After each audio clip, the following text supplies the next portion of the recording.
সুপ্রভাত, সবাইকে মেলিশা ব্লগ বেঞ্চারে স্বাগত। আজকের ভিডিওটা আমি ওর সাথে ভিডিও কলিংয়ে কথা বলা দিয়েই স্টার্ট করলাম, কারণ অনেক দিন পর আমাদের মধ্যে কথা হলো।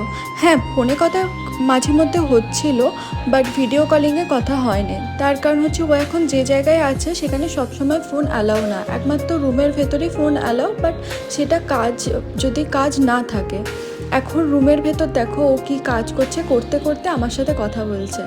আর কত ধরনের আমি মুখে অঙ্গভঙ্গি করেই যাচ্ছি, আর ও সেটা দেখো দেখছেই না। আমি ওকে বলছি তুমি কি আমার দিকে তাকাবে, কাজটা কি একটু বন্ধ করবে। এই দেখো এবার ও আমার দিকে তাকিয়েছে।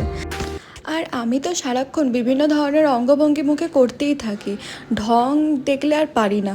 যাই হোক, প্রথম একটা কথা বলি তোমাদেরকে, প্রথম যখন ওর সাথে আমার দেখা হয় ও একদমই এরকম ছিল না। ও খুব সিরিয়াস ছিল আর খুব কম কথা বলতো, কিন্তু ও আমার সাথে থেকে থেকে না ও বিভিন্ন ধরনের নাটক করতে শিখে গেছে। এমনকি ও যে ভিডিওগুলো বানায় না, সেই ভিডিওগুলো দেখলেও তোমরা বুঝতে পারবে ও এখন কত ভালোভাবে ভিডিও বানাতে পারে। আর তাছাড়া ও কথাও এখন অনেক বেশি বলে আগের থেকে। আর এ দেখো ও কাজ করছিল, কাজ করতে করতে ও আমাকে দেখাচ্ছে ও কী কী কাজ করছে, ওখানে কী কী লিখছে। আর ওর হ্যান্ডরাইটিংটা সত্যি ভীষণ ভালো, আমার তো খুব ভালো লাগে। তোমরাও যদি কোনোদিন ওর সামনে থেকে হ্যান্ডরাইটিং দেখো বুঝতে পারবে ও ভীষণ ভালো লেখে। এমনকি ও লেখার জন্য অনেক প্রাইজও পেয়েছিল স্কুলে। তারপর দেখো ওর কাজ এখন আপাতত হয়ে গেছে, ও বললো আজকে আর এখন লিখবো না।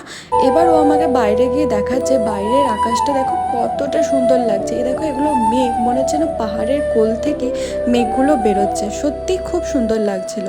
তারপরে ও আমাকে বললো দাঁড়াও তোমাকে আর একটা জিনিস দেখাই।